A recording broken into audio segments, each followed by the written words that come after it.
मुस्कुराया करो, मुस्कुराने से चेहरे की खूबसूरती में इजाफा होता है, बीमारियां भागती हैं। मुस्कुराया करो, खिलखिला के नहीं हंसना चाहिए। फ़इन्न ज़हक युमीतुल क़ल्ब, खिलखिला के हंसना जो है वो दिल को मुर्दा करता है। और जो मुस्कुराते हैं, मुस्कुराने से न जाने कितनी बीमारियां दूर होती हैं, वो डिप्रेशन के शिकार कम होती हैं। इसलिए इंसान को मनफी सोच नहीं रखना चाहिए, हमेशा निगेटिव नहीं सोचना चाहिए, और ना निगेटिव सोचने वालों के साथ रहना चाहिए। वो सारे लोग होते हैं हर चीज में मनफी पहलू, हर चीज में कमजोरी। यार ये कैसे होगा, यार ये कैसे होगा, ऐसा होगा या तो ऐसे कैसे होगा। तो ऐसे लोग बनना भी नहीं है और ऐसों के साथ रहना भी नहीं चाहिए, क्योंकि वो इंसान की जो सलाहियतें होती हैं वो उनको वहीं खत्म कर देती हैं। इंसान को हमेशा स्ट्रांग रहना चाहिए, ताकतवर रहना चाहिए, और ये याद रखना चाहिए फ़इन्न मअल उसरि युसरा, हर परेशानी के बाद आसानी है, हर परेशानी के बाद आसानी है। मैदान में शहसवार ही गिरते हैं, वो जो मैदान ही नहीं गया वो गिरेगा कैसे। और इसीलिए जो मैदान में जाते हैं वही फातेह बनते हैं। तो इसीलिए फातेह बनने के लिए आपको मैदान में निकलना पड़ेगा। इसीलिए मजबूत रहिए, और जो निगेटिविटी जिनकी हो उन लोगों से दूर रहिए। हमेशा अच्छा सोचिए और अच्छा निकालने की कोशिश कीजिए। बहरहाल मैं आपको बता रहा हूं, तबलीग का तीसरा तरीका है तकरीर, वाज़ो नसीहत, खिताब। जलसे का असल मकसद यही है। चाहे आप जलसे को किसी भी तरफ ले जाओ, वो अलग चीज है। भाई आप सब किताबें पढ़ नहीं सकते, क्योंकि सब पढ़ना नहीं जानते, और फिर पढ़ना भी जानते हैं तो कुछ तो उर्दू उल्टा सीधा पढ़ना जानते हैं, तो वो अच्छी वाली उर्दू पढ़ नहीं सकते, पढ़ लेंगे तो समझ नहीं सकते। ठीक है, बहार शरीयत उर्दू में फिका की बड़ी मशहूर किताब है, मगर बहार शरीयत भी इंसान जब तक नहीं समझ सकता जब तक के पूरा आलिम ना हो। क्योंकि बहार शरीयत में एक हिस्सा है 20वां, जिसमें इल्म वरासत का नॉलेज है। वरासत यानी प्रॉपर्टी कैसे तकसीम की जाती है, वो जब तक इंसान पूरा आलिम नहीं होगा, जिसने सिराजी नहीं पढ़ी होगी, वो उसको समझ ही नहीं पाएगा। तो इसीलिए पढ़ने के लिए इल्म दीन हासिल करना जरूरी। तो सब पढ़ भी नहीं सकते। अब अल्लाह अकबर कबीरा साहब, एक तरीका तो ये रहा। दूसरा तरीका तदरीस, पढ़ाना। तो सब पढ़ा भी नहीं सकते, जब पढ़े हुए नहीं तो पढ़ाएंगे कैसे, फिर दीन कहाँ सीखेंगे। सब मदरसे में नहीं जा सकते। मदरसे में हम अपने बच्चों को भेजते हैं 1 घंटे के लिए, अगर 5-6 मिनट ज्यादा हो जाए तो फिर इमाम साहब के ऊपर बिल्कुल सवार हो जाते हैं। हजरत आपको मालूम नहीं है, हमारा बच्चा इंग्लिश मीडियम में पढ़ता है, आपको मालूम नहीं है सीबीएसई बोर्ड में पढ़ता है, 5,000 रुपए महाना फीस देते हैं। हजरत आप को मालूम नहीं है, यानी 5 घंटे स्कूल में पढ़ाता है, और उसी के बाद में उन्हीं सब्जेक्ट की ट्यूशन भी पढ़ाता है। और कायदा कितनी देर, 10 मिनट, 15 मिनट, 20 मिनट, 1 घंटा। अब 1 घंटे में 50 बच्चे, 100 बच्चे, 100 बच्चों की अगर इमाम साहब 1 घंटे में शक्ल देख लें तो ये भी बहुत है, पढ़ाना तो बहुत दूर की बात है। उसके बाद में साहब पढ़ नहीं पाए, हजरत मेरे बच्चों को 1 साल हो गए, आपने पढ़ाया क्या, कर क्या रहे हैं, अभी तक कायदे से नहीं निकला। मैंने कहा गनीमत जान, कायदे से नहीं निकला, जो तेरी और तेरे बच्चे की हालत है, हालत तो ये बता रही है कि याली बेटे से भी नहीं निकले। इसलिए कि अल्लाह अकबर कबीरा, हम दीन को भुलाए बैठे हैं। हम स्कूल कॉलेज पढ़ाते हैं, मैं ये नहीं कह रहा हूं कि बच्चों को स्कूल कॉलेज मत पढ़ाइए, मगर जब अल्लाह पाक ने आपको मुसलमान बनाया है तो भाई दीन तो सीखना पड़ेगा। आप जुमे में दीन नहीं सीख सकते, क्योंकि जुमे में जब जाते हो जब बिल्कुल खुतबा तैयार हो, और 2-3 मिनट अगर ज्यादा हो जाए, अल्लाह अल्लाह, कभी इमाम साहब का चेहरा, कभी घंटा, कभी इमाम साहब का चेहरा, कभी घंटा, के पता ही नहीं इमाम साहब को, हमें ऑफिस जाना है, मालूम ही नहीं है इमाम साहब को, हर जुमे में 4-5 मिनट तखीर कर देते हैं। इनको मालूम नहीं है हमें किसानी करनी है, हमें आलू लेके आने, हमें फुला जगह जाना, इमाम साहब को मालूम ही नहीं है, मालूम ही नहीं है। ऐसे जैसे इमाम साहब ने इनकी जमीन मार ली हो। अब मुझे बताइए भाई, जुमा किस लिए कायम किया गया, ताकि जुमे में कौम के लोग दीन सीखें। ये इस्लाम, मुसलमान इतना पिछड़ क्यों रहे हैं, मुसलमान इतने नुकसान और खसारे में क्यों हैं, तरक्की कैसे करेंगे। तो एक इमाम पर लाजमी है जुमे के दिन वो तकरीर करे, वो खिताब करे, जो कौम उसे समझकर तरक्की की राह पर चले, और जो हमारे नुकसानात के असवाब हैं उनका दरवाजा बंद हो जाए। यही जुमे का मतलब है। मगर बताइए, आप मदरसों में सब जा नहीं सकते, जुमे में हम तबलीग या दीन सीख नहीं सकते, तो फिर दीन कहाँ सीखेंगे। जब आप मुसलमान हैं तो दीन तो सीखना पड़ेगा। तो दीन सीखने का एक बहुत बड़ा प्लेटफॉर्म जलसा है। जलसा है। आप जलसे में आए हो तो सिर्फ यही नहीं कि साहब आपने पैसे दिए, आप सब कुछ दे के जा रहे हैं, टाइम आप दे रहे हैं, पैसे आप दे रहे हैं, नीचे आप बैठे हैं, हम ऊपर बैठे हैं, तो भाई सब कुछ दे के जाओगे या कुछ ना कुछ लेकर भी जाओगे। जब आप जलसे में आए हो तो कुछ ना कुछ लेकर जाइएगा और जलसे को कामयाब बनाइएगा। यही जलसा सजाने का असल मकसद है दीन की तबलीग। मैं बार बार कह रहा हूँ, दीन की तबलीग, दीन की तबलीग। जलसे का मतलब दीन की तबलीग। अल्लाह अकबर कबीरा। जब आप मुस्तफ़ा करीम सल्लल्लाहु अलैहि वसल्लम के जलसे में आए हो तो फिर एक बात और बताऊं मैं आपको, आप कुछ ना कुछ मुस्तफ़ा की बारगाह में पेश तो करके जाओगे। अरे भाई, कोई हमारे यौम विलादत में आए, हमारे जन्मदिन में आए, तो हमें हमारी मर्जी के मुताबिक तोहफा देगा तो अच्छा लगेगा, और अगर हमारी मर्जी के खिलाफ है तो अच्छा नहीं लगेगा। भाई कोई आए हमें साहब 10 रुपए की चॉकलेट थमा दे, बोले हजरत ये आपके लिए, आपके यौम विलादत के मौके पर आपके लिए तोहफा है, अच्छा लगेगा हमें। या कोई हमें साहब बाजार से या मार्केट से ट्रक खरीद के ला दे, छोटा वाला खिलौने वाला, या गुड़िया उड़िया कोई डोल खरीद के ला दे, बोले हजरत आपके लिए ये गिफ्ट है, आप बताइए मुझे आपको वो गिफ्ट पसंद आएगा। भाई वो मेरी और आपकी मंशा के मुताबिक नहीं है। खिलौने बच्चों के लिए होते हैं, चॉकलेट बच्चों के लिए होती है। अगर कोई मुझे किताब देगा, लिखने के लिए डायरी देगा या कलम देगा तो मुझे अच्छा लगेगा, क्योंकि वो मेरी मंशा के मुताबिक है। ऐसे ही अगर आप बच्चों की यौम विलादत या किसी भी खुशी को सेलिब्रेट करने के लिए जाओ तो साहब आप उनके लिए अल्लाह अकबर कबीरा कलम ले जाओ, बोले ले बच्चे आपके लिए गिफ्ट है, तो बच्चा तो लिखना ही नहीं जानता, वो क्या कलम से खुश होगा, क्या वो किताब से खुश होगा? नहीं होगा। उसे चॉकलेट चाहिए, उसे उसकी मंशा के मुताबिक गिफ्ट चाहिए। जब आप मदीने वाले मुस्तफ़ा के जलसे में आए हो तो फिर आमिना के लाल की मर्जी के मुताबिक तोहफा देना पड़ेगा। आमिना के लाल के लिए लाए क्या हो, मुस्तफ़ा की बारगाह के लिए लाए क्या हो? क्या आमिना के लाल को आपके पैसे की जरूरत है? क्या आमिना के लाल को आपकी दात की जरूरत है? नहीं। आओ मदीने वाले मुस्तफ़ा से खुद पूछते हैं, या रसूल अल्लाह आपकी पसंद क्या है, आपकी रूह की तस्कीन क्या है, आपकी आंखों की ठंडक क्या है? तो फिर मदीने वाले मुस्तफ़ा ने इरशाद फरमाया, मेरी आंखों की ठंडक नमाज है। बोलो यार सुभान अल्लाह। मेरी आंखों की ठंडक नमाज है। जब नबी के जलसे में आए हो तो फिर नबी के जलसे में यह अहद करके जाओ, या रसूल अल्लाह आपके जलसे में आए हैं तो इंशाअल्लाह इस जलसे से हम सच्चे पक्के नमाजी बन के जाएंगे। बोलो जरा। अच्छा नमाज जानते तो हो, नाम सुना नमाज का? जुमे जुमे में जो होती है, ईद ईद में जो होती है, जानते तो होगे, नाम तो सुना ही होगा ना। अरे भाई जलसे आप करोगे तो नमाज कौन पढ़ेगा? कौन पढ़ेगा? हम ही पढ़ेंगे ना। अच्छा मैंने कहा था 10 मिनट बर्दाश्त कर लो, अभी मैंने तमीज बांधी है, अब आप सुनने के लायक हो गए, सुनेंगे इंशाल्लाह, जितनी देर भी सुनेंगे सुनाऊंगा। और अगर भैया फजर तक सुनोगे तो फिर इंशाल्लाह वो भी देखी जाएगी। फजर तक सुनोगे और फजर के बाद हाँ नमाज भी पढ़नी है, मगर साथ में बाजमात नमाज भी पढ़वाऊंगा। उसके बाद कहोगे तो फिर इंशाल्लाह देखा जाएगा, सरकार वो से पाक करम करेंगे तो फिर, और यहीं से करके फिर इंशाल्लाह कल अलीगढ़ चले जाएंगे। क्या मुश्किल है? मगर नहीं, आप जितना सुनोगे इतना सुनाया जाएगा। दरूद शरीफ पढ़ के सुनाया, अल्लाहुम्मा सल्ली अला सय्यिदिना व मौलाना मुहम्मद व बारिक वसल्लिम सल्लु अलैहि सलातु व सलामन अलैका या रसूल अल्लाह सल्लल्लाहु अलैहि वसल्लम। अब सुनिए, अल्लाह पाक ने कुरान करीम में इरशाद फरमाया, या अय्युहल्लज़ीना आमनुत्तकुल्लाह व कूनू मअस सादिकीन। ए ईमान वालो अल्लाह से डरो और सच्चों के साथ हो जाओ। क्या क्या क्या क्या बताया रब ने? इरशाद फरमाया अल्लाह से डरो और सच्चों के साथ हो जाओ। ये नहीं फरमाया कि सच्चे बन जाओ, क्या फरमाया? सच्चों के साथ हो जाओ। वजह यह है, हर एक इंसान की एक जरूरत है। हर एक इंसान अपनी जिंदगी में एक पार्टनर चाहता है, एक दोस्त चाहता है, फ्रेंड चाहता है। और फ्रेंड कैसा हो? ये नहीं कि साहब पैसे वाला होगा तो वो हमारा दोस्त हो, जिसका बैकग्राउंड मजबूत हो वो हमारा दोस्त हो। नहीं, अल्लाह पाक ने क्या फरमाया? सच्चों के साथ हो जाओ। सच्चों का दोस्त बनना है, अच्छों का दोस्त बनना है, अमीनों का दोस्त बनना है, सादिक का दोस्त बनना है।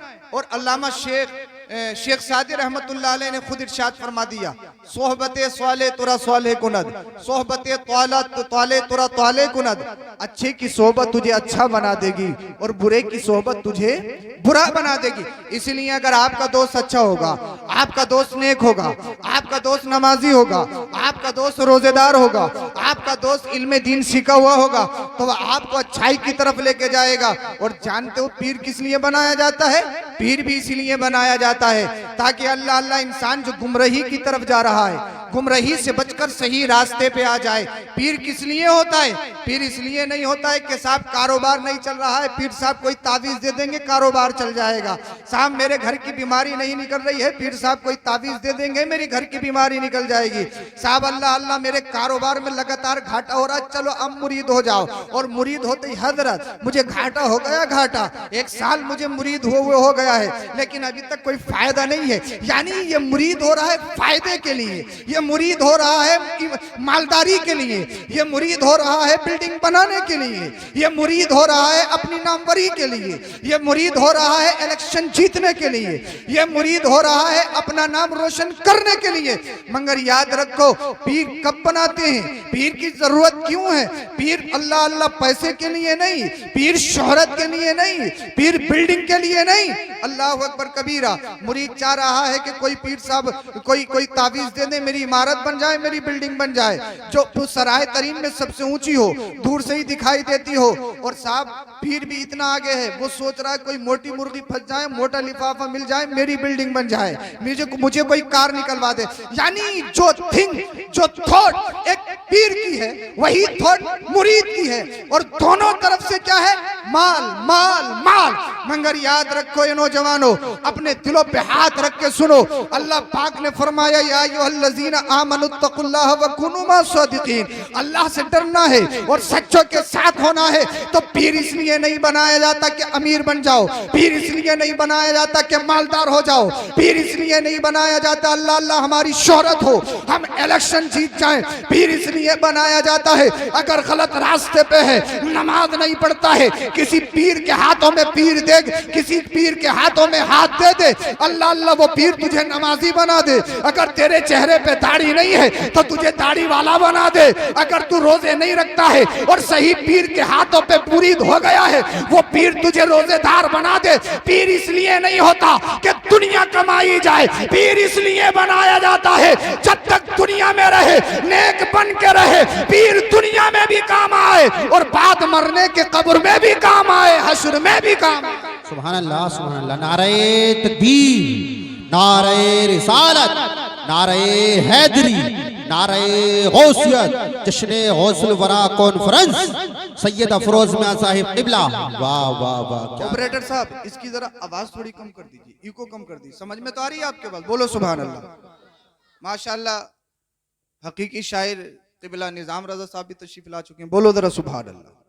हाँ, मेरा मकसद ये है कि आपके जहनों तक उतर जाए। अच्छा लगे नहीं लगे कोई बात नहीं, हिंदुस्तान बहुत बड़ा, कहीं भी कर लेंगे, दोबारा बुलाना मत बुलाना, मगर पैगाम आपको देके जाना, आपके नाम करके जाना, आपके जहनों तक मुझे पहुंचना। और बहुत जल्दी इंशाल्लाह तकरीर खत्म करूंगा। अल्लाह अल्लाह। पीर का मतलब है गुनाहों से बचाकर सही रास्ते पे ले जाना। ये नहीं कोई पीर का नाम पूछ ले तो बताते हुए शर्म आ रही है, पता लगा सिल पे बाज है। हम मुरीद होते हैं, करामत ढूंढते हैं, करामत, मगर करामत ढूंढेगा तो तेरी नजर धोखा खा सकती है। हो सकता है वो जादू हो सकता है नजरबंदी हो सकता है कला हो, कला। ये नहीं जो खर्के आदत हो, आदत के खिलाफ हो तो पीर होगा, अल्लाह का वली होगा, नहीं। करामत तो ये अल्लाह के वली की एक आम सी सिफत है। वली सिर्फ करामत से नहीं पहचाना जाता, ये तो एक ऐसी चीज है जब तेज रफ्तार में गाड़ी चलती है ना, तो जो उसके आसपास हरियाली आती है वो उड़ती हुई नजर आती है। ऐसे ही वली जब अपनी अल्लाह अकबर कबीरा विलायत के समुद्र पार करता है तो बहुत सारी चीजें खिलाफे आदत वाक़े हो जाती हैं, जिसे हम करामत कहते हैं। मगर वलियों का सारा फोकस करामत पर नहीं। करामत देखकर कभी मुरीद होने की कोशिश मत करना। शहजादा आला हजरत मुफ्ती आजम हिंद अली रहमा की बारगाह में एक शख्स आया और इरादा ये करके आया, जब तक करामत नहीं देखूंगा मुरीद नहीं होऊंगा। 3 दिन हो गए, मुफ्ती आजम हिंद मुफ्ती आलम इस्लाम ने इरशाद फरमाया, अब तुम मुरीद हो जाओ। बोल दो जरा सुभान अल्लाह। यार जैसा आप सुनोगे सुनाऊंगा। कादरी रंग आप पे चढ़ेगा तो मुझ पे भी चढ़ेगा, बोलिए सुभान अल्लाह। अब अब तो मुरीद हो जाओ। कहा हुजूर अभी करामत नहीं देखी, करामत नहीं देखी। कहा कितने दिन हो गए? 3। कहा नमाज छोड़ी? नहीं। झूठ बोला? नहीं। किसी को धोखा दिया? नहीं। किसी के साथ खयानत की? नहीं। किसी के साथ बेवफाई की? नहीं। तो आपने फरमाया फिर करामत मत देख। हुजूर क्या देखूं? कहा दीन पे और शरीयत पे चलने वाला देख। जो शरीयत पे चलता हुआ मिल जाए समझ ले अल्लाह का वली है। इसलिए पीर और वली करामत से नहीं पहचाना जाता। हजरत बहुत पहुंचे हुए, हमारे पीर साहब बहुत पहुंचे हुए। मैंने कितने पहुंचे हुए, कई दिन से तो हम देख रहे हैं, न फजर में है, न जोहर में है, न असर में है, न मगरिब में है, न ईशा में। पहुंचे हुए बहुत हैं, पहुंचे हुए बहुत हैं, पहुंचे हुए बहुत हैं। मरे हुए कुत्ते पे लात मार दी तो जिंदा कर दिया। हमारे हजरत की गाड़ी में पेट्रोल खत्म हो गया, तब पेट्रोल पंप कहीं नहीं था। अल्लाह अल्लाह हमारे हजरत ने फूंक मारी, गाड़ी चलने लगी। मैंने कहा एक आध फूंक हमारी गाड़ी में भी लगवा दे, हम रोज चलते हैं, पेट्रोल बहुत महंगा हो गया है, ताकि हमारी भी गाड़ी चलती रहे। अल्लाह अल्लाह। यानी ऐसे ऐसे मुरीद और नई से नई करामत। मगर याद रखो करामत देखने के चक्कर में कहीं धोखा मत खा जाना। कहीं उसकी शहंशाही, उसकी ठाट बाट, उसकी शोहरत देख के कहीं धोखे में मत पड़ जाना। इसलिए करबला के मैदान में मौला कायनात के शहजादे नवासे रसूल ने, इमाम हुसैन ने हमें बताया है, ये जो हाथ तुम देख रहे हो ना, ये हाथ इतना ही आसान नहीं है। किसी के भी हाथ में दे दिया, किसी के बड़े बाल देखे तो दे दिया, किसी के हाथों में अल्लाह अल्लाह 10 अंगूठी देखी तो दे दिया। हमारे हजरत बहुत पहुंचे हुए, बहुत पहुंचे हुए, लाल पीले जुब्बे कुब्बों में आ गए, मगर शरीयत की खिलाफ वर्जी। अल्लाह अल्लाह नमाज को वो नहीं जानते, दीन को वो नहीं जानते। तुम्हारा इमाम तुम्हारी इतनी खिदमत करता है, मगर वो इमाम को बुरा भला कहे, मदारिस को बुरा भला कहे। बोले हजरत हमारे हजरत जो है नमाज यहाँ नहीं पढ़ते, मदीना में पढ़ते हैं। मैंने कहा ठूस सनाए तरीन में रहा है और नमाज मदीने में पढ़ रहा है, ये कहाँ का फलसफा हमें पढ़ा रहा है? अरे करबला के हुसैन से जरा कुछ सीख। अगर किसी पे नमाज माफ होती तो वो नवासे रसूल पे होती, मगर नवासे रसूल ने अपनी गर्दन सजदे में रखी और दुनिया गवाह है, सर दे दिया लेकिन सजदा कदा नहीं हुआ, नमाज कदा नहीं हुई। और आका इमाम हुसैन ने एक पैगाम दिया है, इस हाथ को इतना आसान मत समझना। ये शराबी के हाथ में नहीं देना है, ये नशा करने वाले के हाथ में नहीं देना है। किसी की सत्ता को मत देखना, किसी की कुर्सी को मत देखना, किसी के बैकग्राउंड को मत देखना, किसी की ठाट बाट को मत देखना, किसी के खुद्दाम को मत देखना, किसी की रियायत को मत देखना। क्या आका हुसैन क्या देखना है? कहा देखना यही है मेरे नाना की शरीयत पे चल रहा है या नहीं चल रहा है। मेरे नाना की शरीयत पर अगर चल रहा है, ऐसे के हाथ में हाथ दे देना। जब तक दुनिया में रहोगे दुनिया में बचाएगा, कब्र में जाओगे तो कब्र में बचाएगा। बेशक बेशक, सुभान अल्लाह, सुभान अल्लाह, अल्लाहु अकबर, या रसूल अल्लाह, जिंदाबाद। बहुत उम्दा। पीर ऐसा हो, हमें सोचना हो, मियार समझना है हमें। और अल्लाह खैर फरमाए। हालात बड़े नगुफ्तगी हैं। 11,000 से तो तावीज की स्टार्टिंग हो रही है जी, और परेशानी एक ही है, और खवातीन का जमे गफीर है। नशेड़ी भी अगर तावीज करने बैठ जाए तो 8 दिन के बाद उसके पास से भीड़ नहीं हटती। और अब तो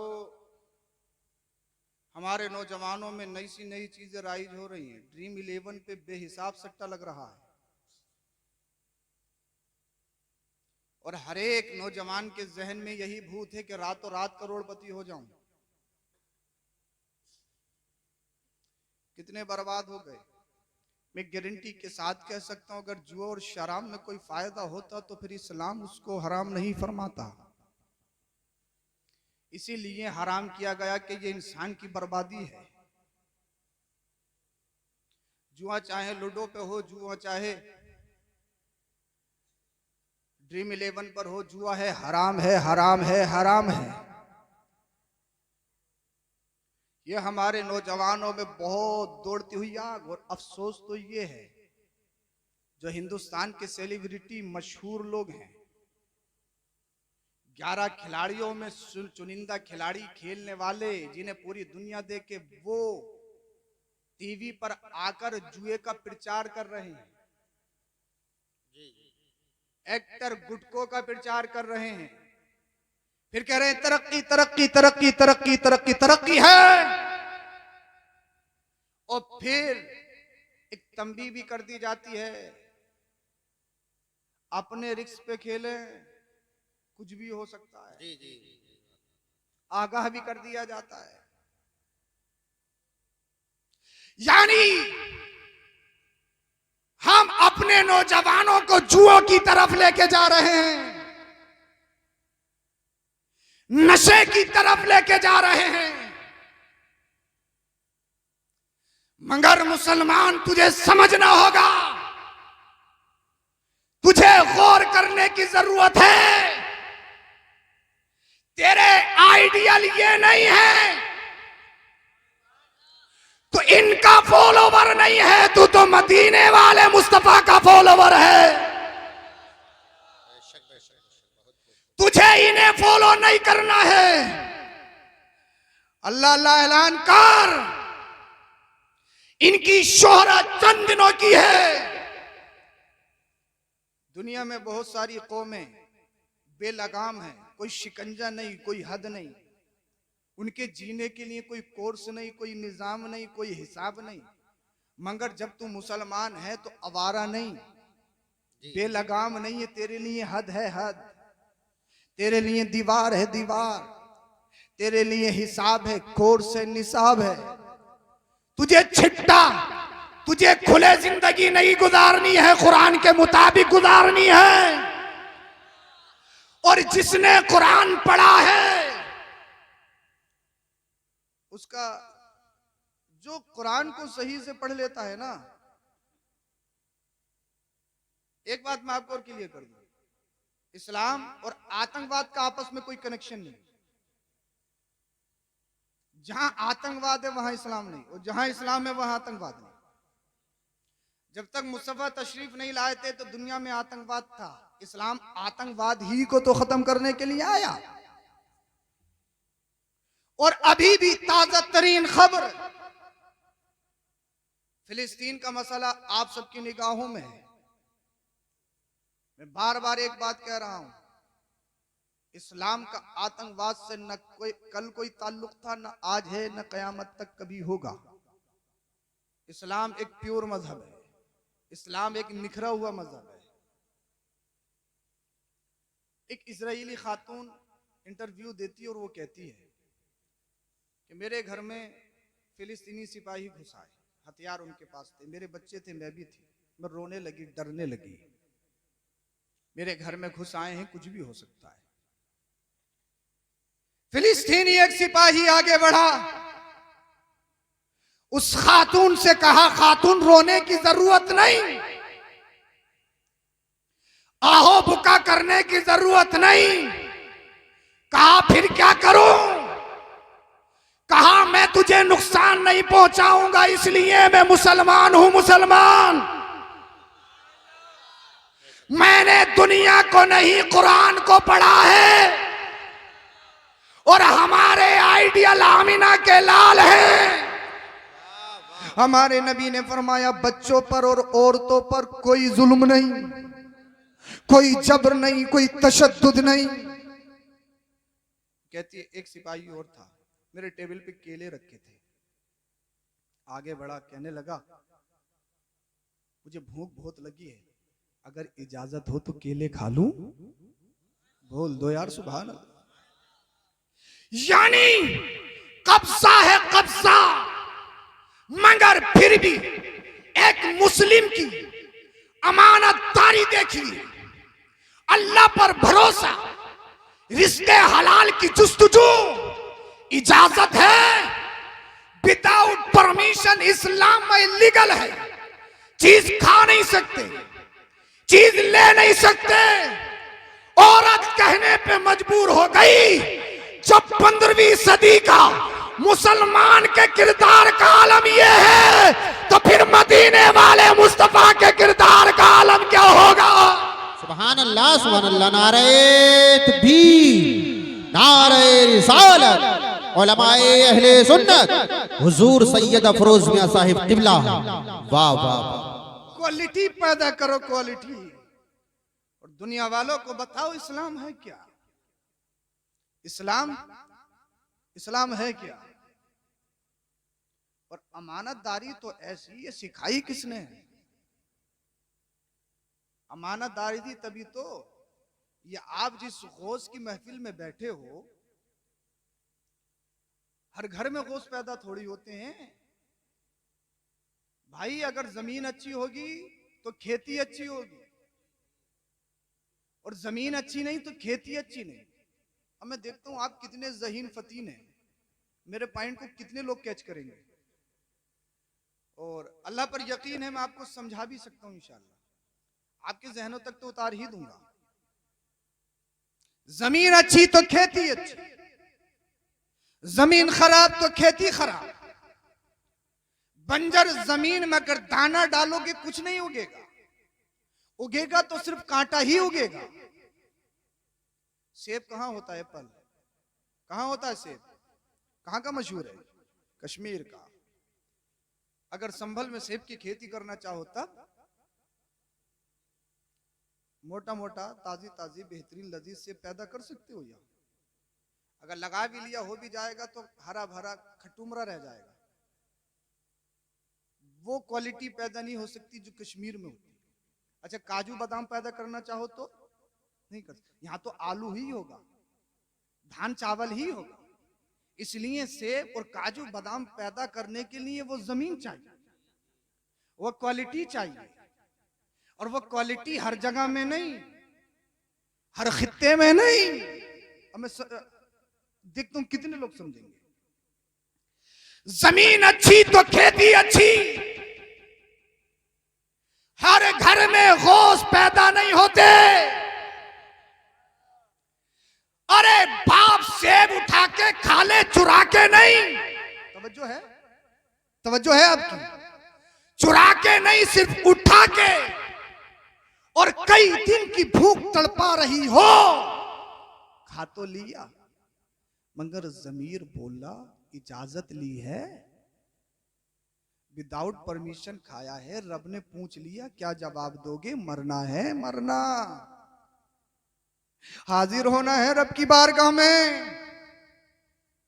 और रब ने सवाल कर लिया तो नमाज बेकार, रोजा बेकार, हज बेकार, ज़कात बेकार, रातों को जागना बेकार, दिन में रोजे रखना बेकार। जमीर जागा, जमीर। आज तो पेटी की पेटी खा लो, पक्के अमरूद के चक्कर में कच्चा ही तोड़ लो, दलाली पे दलाली, रिश्वत पे रिश्वत, भाइयों का, गरीबों का, बेवाओं का। जमीर कभी जागता है? जमीर कभी जवाब देता है कि तूने क्या किया है? तूने खाया है तो कैसा खाया? अरे बाप से बख्शवाने के लिए पूरी जिंदगी दांव पे लगा दे। तवज्जो। और ऐसी लड़की से शादी करने पे राजी हो गया जो देख नहीं सकती, बोल नहीं सकती, हाथ पैरों से अपाहिज। ख्याल आया पूरी जिंदगी का मैटर है यार, कैसे बिठाऊंगा, कैसे खिलाऊंगा, पूरी जिंदगी का मैटर है। वाकया सुनाना मकसूद नहीं, आपके जहनों तक पहुंचाना है। अल्लाह अल्लाह। शादी करनी पड़ेगी अगर सेब बख्शवाने चाहते हो। You must marry her. शादी करनी पड़ेगी आपको अगर सेब बख्शवाना चाहते हो। मगर जमीर बोला ए नौजवान, जिंदगी है, खत्म हो जाएगी, मरना है। और अगर सेब बख्शवाना है तो मान ले, राजी हो जा। मगर जब किसी को बेटी देते हैं तो पहले उसका बैकग्राउंड देखते हैं। जमीन कितनी, खानदान कैसा है, इसका रहन सहन कैसा है। नौजवान ने कहा बुजुर्ग बेटी देने की कोशिश कर रहे हो, मेरा खानदान तो देख लेते, घरवार तो देख लेते, बैकग्राउंड तो देख लेते। दिल ही दिल में कहा जो सेब बख्शवाने के लिए आ जाए खानदानी ही होगा, खानदानी ही होगा। बेअसला नहीं आ सकता। अरे जब बाप इतना निखरा हुआ हो और खेती इतनी पाकीज़ा हो, कभी गैर महरम को देखा ना हो, झूठ बोला ना हो, गलत कामों की तरफ हाथ पैर बढ़ाया ना हो, अरे जब खेती ऐसी हो और जो तब तो पाक तनों का मिलन होता है, तब बगदाद में गौसे आजम का जन्म होता है।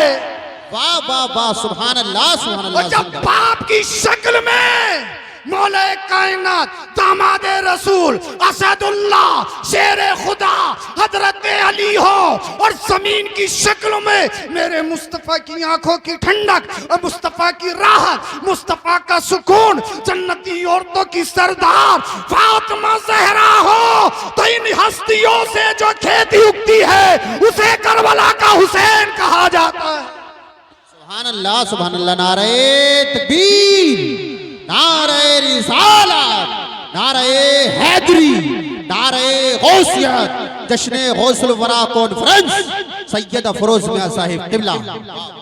हर घर में हुसैन पैदा नहीं होता। खेती अच्छी चाहिए तो जमीन अच्छी होना जरूरी है। अब जो माए रात रात भर पाकिस्तानी सीरियल देखें, हिंदुस्तानी मूवीज देखें, तो भाई उनके शिकम से पबजी ही पैदा होंगे या मोटू पतलू ही पैदा होंगे। 1 साल का होते ही मोटू पतलू मांग रहा है? 3-4 साल का ही पबजी में है, इधर ठोक उधर ठोक, और सोते सोते भी ठोक ठोक, आ गया मार मार मार। फिर फोन बोले हजरत पता नहीं किसी ने करवा दिया। ये क्या था, सोते सोते ठोक ठोक मार मार। अगर दिन में क्या करता, बोले मोबाइल चला लेता, पबजी खेलता। किसी ने नहीं करवाया, इसे पबजी ने करवाया है। और पबजी का करा हुआ एकदम उतरता भी नहीं है।